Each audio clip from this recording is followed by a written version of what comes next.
to start his pro career and is supporting his teammate. He said this to NBA TV. I don't exactly know what the origin of the problems are. I'm still trying to figure it out, but I don't feel like a lot of people around him have had his back. He's only 19 years old. That can be hard. The people around you that are supposed to support you that are not supporting you is hard. Now let's get it back to First Take. Can the Sixers please draft a player that can start right away? Gentlemen, Joel Embiid says people close to him don't have Markelle Fultz's back. Max, who do you blame for the whole Fultz situation? You ready for this, Molly? Oh, you ready I'm for ready. This, Stephen A? Buckle up. Sure.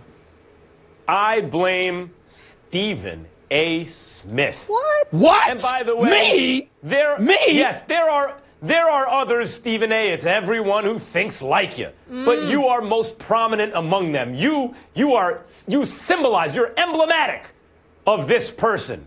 And you are absolutely out in front on this issue. You stand on principle. You have a philosophy. If you're drafted here, you need to see something from this guy right away. He needs to start checking your boxes. And if he doesn't, you are all over him. You are all over the organization. You will, as you say, religiously bring up his draft position and his production. True. And the fact remains that throughout NBA history, guys develop at different rates. Steve Nash was nothing the first couple of years. He was nothing. He didn't do anything, really. He developed into an all-time great, a future Hall of Famer, two-time league MVP. Some guys hit the ground running, other guys don't, particularly in the era of one-and-dones. When we just had this conversation earlier in the show, talking about Trae Young, he needs to go get his money now.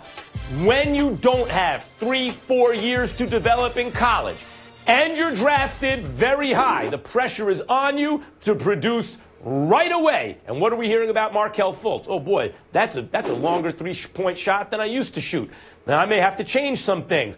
And his shot got all messed up, and he's never gotten back. And why? Because he has to respond to undue pressure, where you're standing on principle rather than saying, let's see what happens here. This dude's a 19-year-old rookie and reserving judgment until you see them develop. We're running out of time. So I can't wait. Go, Stephen. We're running out of time. So allow me to respond to that drivel you just spewed. The nerve, the audacity, the unmitigated gall for you to sit up there and to blame me. I have absolutely, positively nothing to do with this. I will not accept a shred of accountability for what the hell has happened to that young man. Have you seen that butt-ugly jump shot that he throws out there right now? I mean, it is horrible. I have nothing to do with that. I watched a guy out of Washington that was averaging better than 22 points a game or something like that, okay? This brother plays just 4 games for the Sixers. He shot 33% from the field, 50% from the free throw line, scared to shoot jump shots, didn't even attempt a three-pointer, and they sat him down. Why? Because some trainer, and Jalen Rose alluded to this yesterday as well, some trainer by the name of Keith Williams has been accused of changing this dude's shot,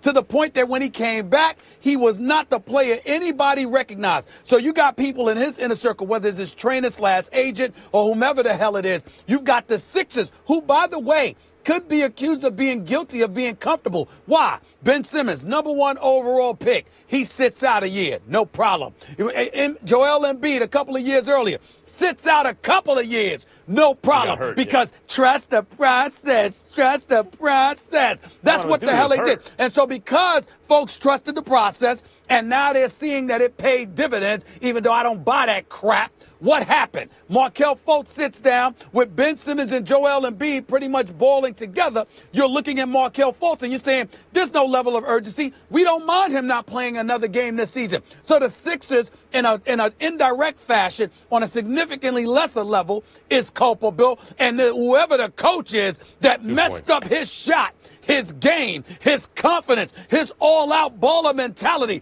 they are accountable. If there was ever a moment, Max Kellerman and Molly and Max, if there was ever a moment where I, Stephen A. Smith, stands before you completely innocent in every way, it is now. I am innocent. I have nothing to do with this. I am not accepting any accountability. Yeah, he did. No accountability for this. Told on yourself a little bit. Okay. This time he doesn't have any accountability. No accountability. Two different things you're talking about here. I did nothing wrong. Nothing.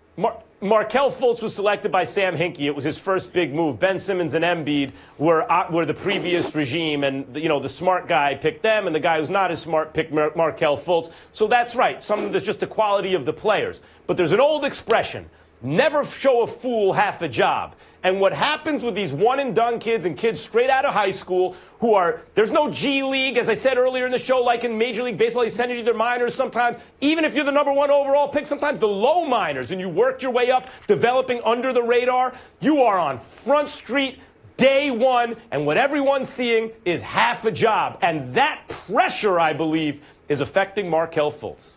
I'm very upset that you felt the need to have the last word in this segment, because the key here is I am innocent. Yeah. I am After innocent. 18 years in the city, what you did to those Sixers fans, it's very sad, Stephen. I did nothing. People are excited about the Cavaliers' recent success, but Stephen A's got a whole lot more to say about LeBron's new squad. It's Final Take. Don't miss it next.